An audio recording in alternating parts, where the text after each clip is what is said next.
Welcome to my channel Vivek IT Solution.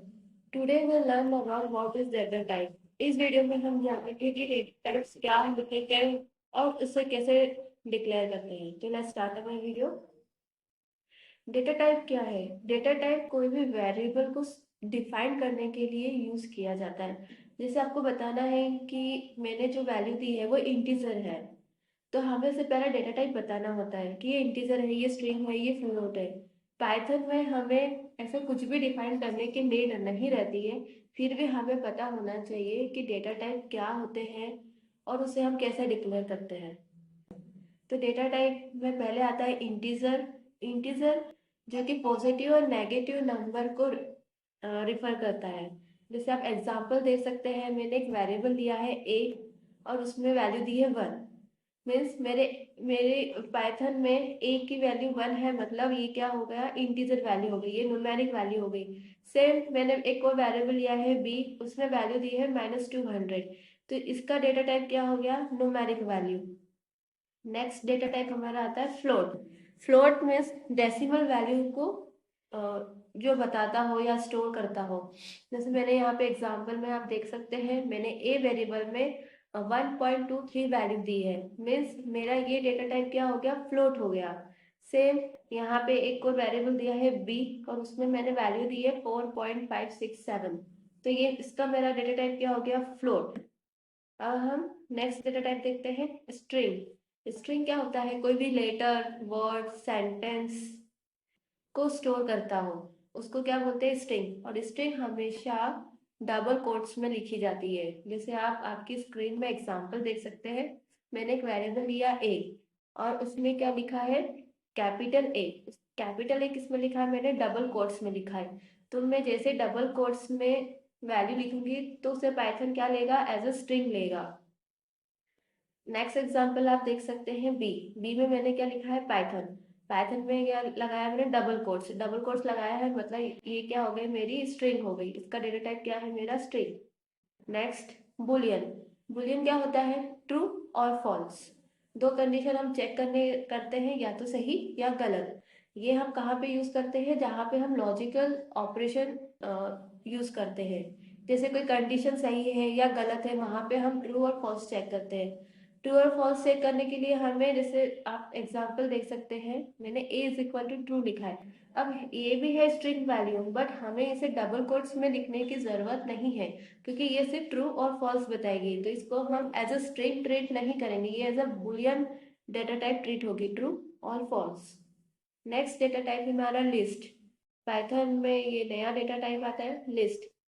आपने दूसरी language में पढ़ा होगा array, C, C plus plus and Java में। तो पाइथन में एरे की जगह पे लिस्ट होता है, जो कि सेम वैल्यू को स्टोर करता है। सेम वैल्यू को स्टोर करता है कैसे, स्क्वायर ब्रैकेट में एंड, और दो वैल्यू के बीच में क्या लगाते हैं, हम कॉमा लगाते हैं। आप यहाँ पे एग्जांपल देख सकते हैं, मैंने एक वेरिएबल लिया है ए और उसमें क्या बनाई है, लिस्ट। लिस्ट हमेशा स्क्वायर ब्रैकेट से ओपन होती है और स्क्वायर ब्रैकेट पे क्लोज होती है। और इसके अगर हम अंदर स्ट्रिंग वैल्यू देते हैं तो स्ट्रिंग वैल्यू हमेशा डबल कोट में आएगी। और दो वैल्यू को अलग अलग बताने के लिए हम क्या यूज करते हैं, बीच में कॉमा यूज करते हैं। नेक्स्ट है हमारा डिक्शनरी। डिक्शनरी हमेशा पेयर्स में वैल्यू दिखाता है। जैसे आप एग्जांपल देख सकते हैं, आइटम जे, ये हमेशा पेयर में होती है। जहां भी अभी आपको पाइथन में पेयर में वैल्यू दिखे, मतलब उसका डेटा टाइप क्या है, डिक्शनरी है। आप यहाँ एग्जांपल देख सकते हैं, जैसे मैंने एक नाम दिया है यहाँ पे एम्प्लॉय। अब उसमें क्या पास किया है मैंने, नेम अलान, उसका आईडी, उसका रोल क्या है। तो ये क्या पेयर में है, तो यहाँ पे ये वैल्यू है, यहाँ पे की है और यहाँ पे उसकी वैल्यू है। डिक्शनरी हमेशा पेयर में होती है।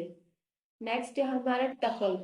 टपल क्या होता है, जो कि डिफरेंट डेटा टाइप को कलेक्ट करता हो। और जैसे कि आप यहाँ पे देख सकते हैं, मैंने टुडे डेट में क्या लिखा है, मंडे। फिर ये तो स्ट्रिंग वैल्यू हो गई, फिर ये न्यूमेरिक वैल्यू हो गई, स्ट्रिंग हो गई, है ना। मतलब डिफरेंट डेटा टाइप को कलेक्ट करता हो, इसे क्या बोलते हैं, हम टपल बोलते हैं। और टपल कभी भी बनने के बाद आप उसे मॉडिफाई या उसमें कुछ चेंज नहीं कर सकते। टपल हमेशा राउंड ब्रैकेट से ओपन होता है और क्लोज होता है। कभी भी आपको पाइथन में राउंड ब्रैकेट दिखे तो आप समझ लीजिए वो क्या है, टपल है, उसका डेटा टाइप क्या है, टपल है। देन हमारा आता है सेट।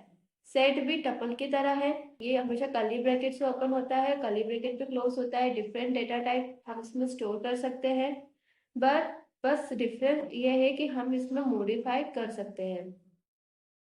अब मैं आपको इसके कुछ प्रैक्टिकली एग्जाम्पल करके बता देती हूँ। मैंने मेरा एडिटर ओपन किया, विजुअल स्टूडियो। अब हम एक एक यहाँ पे एग्जाम्पल करके देखते हैं। पहला हमारा था इंटीजर। अब हमें पाइथन में डिफाइन करने की नीड नहीं है कि हमारा डेटा टाइप इंटीजर है कि फ्लोट है, वो अपने आप ले लेता। अगर मैं a इज इक्वल टू 5 लिया तो पाइथन इसे समझ जाएगा कि ये कौन सी की क्या डेटा टाइप है, इंटीजर है। बस मुझे क्या करवाना है, इसको प्रिंट करवाना है। मैंने इसको प्रिंट करवाया। प्रिंट फंक्शन मैं आपको पहले ही वीडियो में समझा चुकी हूँ कि प्रिंट फंक्शन कैसे वर्क करता है। यहाँ मेरा आउटपुट आपको दिख जाएगा 5। सेकेंड मैंने वापस से लिया, फ्लोट वैल्यू ली, कुछ भी 4.25 कुछ भी फ्लोट वैल्यू ली, इसे मैंने प्रिंट करवाया। तो ये वैल्यू मेरी क्या हो गई, फ्लोट हो गई। पाइथन ने आप समझ गया है कि ये कौन सी वैल्यू है, फ्लोट वैल्यू है। ये आ गया मेरा आउटपुट। अब हम देखते हैं दूसरा आगे बना के। अब मैंने कुछ लिया, स्ट्रिंग लिया, सी इज इक्वल टू लिखा मैंने हेलो पाइथन, और इसे मैंने प्रिंट करवाया, प्रिंट सी। अब इसे सेव किया, राइट क्लिक किया, और मैंने इसे रन पाइथन फाइलिंग टर्मिनल। तो यहाँ आपको आउटपुट दिखेगा, आ गया हेलो पाइथन। तो ये हमारी पहली वैल्यू क्या हो गई, इंटीजर, फ्लोट, और ये हमारी क्या हो गई, स्ट्रिंग। अब हम देखते हैं डिक्शनरी कैसे बनाते हैं। अब मैं यहाँ पे बनाती हूँ डिक्शनरी का प्रोग्राम। डिक्शनरी के लिए मैंने यहाँ पे एम्प्लॉय मेंशन किया, equal to curly brackets open and close. यहाँ पे पहले मैंने नाम दिया, मुझे इसका नाम चाहिए, नाम मैंने मेंशन किया सपोज राम। इसके बाद मुझे अब इसके नीचे और लिखना है, तो क्या लिखूंगी, कॉमा। कॉमा लिखा, फिर अब मुझे उसकी आईडी मेंशन करना है, तो आईडी मैंने ली। इक्वल टू नहीं आएगा, यहाँ पे कॉलन आएगा, वो एरर शो कर देगा, नहीं तो कॉलन 201। अब मैंने इसे सेव किया। अब मुझे इसे प्रिंट करवाना है, print EMP, control S, right click, नीचे गए, रन पाइथन फाइलिंग टर्मिनल। ये मेरा आउटपुट आपको यहाँ पे दिख रहा है। मैं इसे फिर से आपको रन करके दिखाती हूँ।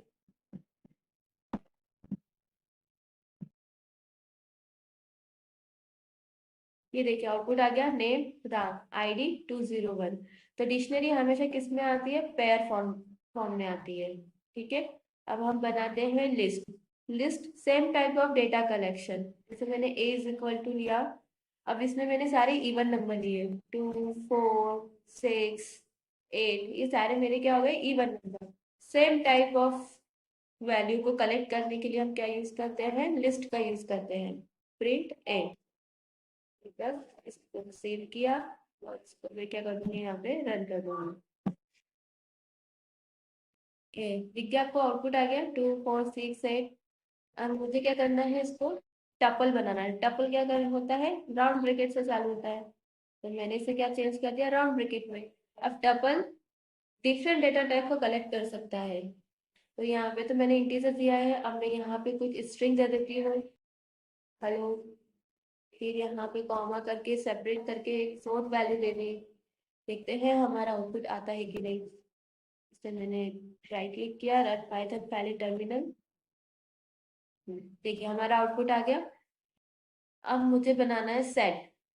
सेट में क्या होता है, सिर्फ कर्ली ब्रेसेस होते हैं, बाकी वो सेम टू सेम टपल जैसा ही है। बस टपल में हम मॉडिफाई नहीं कर सकते, और सेट में हम मॉडिफाई कर सकते हैं। राइट क्लिक किया, रन पाइथन फाइनल टर्मिनल, ये मेरा आउटपुट आ गया। ओके, आई होप आपको ये समझ में आ गया हो कि लिस्ट, टपल, डिक्शनरी, सेट क्या होता है। आगे के वीडियो में मैं आपको इनके बारे में डिटेल में बताऊंगी। तो आगे आपको अगर कोई डाउट हो तो आप नीचे कमेंट बॉक्स में लिख दीजिए। Thank you, and please like and subscribe my channel Vivek IT solution.